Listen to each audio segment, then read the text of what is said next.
تعاني من الشخير صار الموضوع كتير سهل مع الطب الصيني التقليدي. 5 نصائح بسيطة منمارسها خلال اليوم ومنتخلص من الشخير. Let's go! أسعد الله أوقاتكم، أتمنى أن تكونوا بخير وصحة وسلامة. واليوم علاج الشخير بكل بساطة بالطب الصيني، خطوات وتكات صغيرة. بالبداية راح نفعل المنطقة اللي موجودة هون بالإبهام بالمنطقة المجاورة،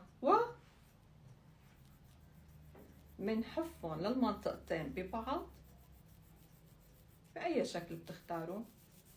مهم إنه نحفهم تقريبا شي 100 مرة قبل ما نروح للنوم. أنا للقصة شي دقيقتين قبل ما ننام.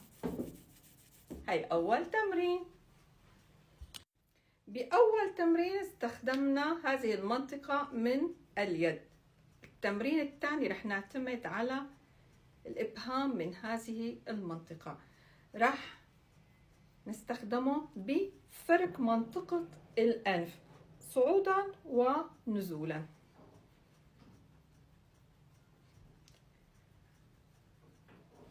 نمارس هذا التمرين أيضا تقريبا 100 مرة.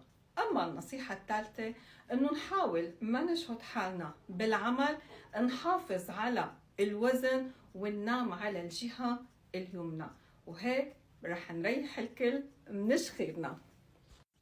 أصدقائي الغوالي، كنت معكم بهالملاحظات الحلوة واستقيتها من الطب الصيني. بتمنى تنال إعجابكم، واللي عم بيتابعني أول مرة معكم لبنى رح يحصل على درجة الدكتوراه بالكيمياء التحليلية، خبيرة التغذية العلاجية وجمال السيدة بعد ال40. شجعونا، كومنت حلو ولايك وشير حتى توصل هالمعلومات للكل. محبتي، وانطروني الفيديو جديد.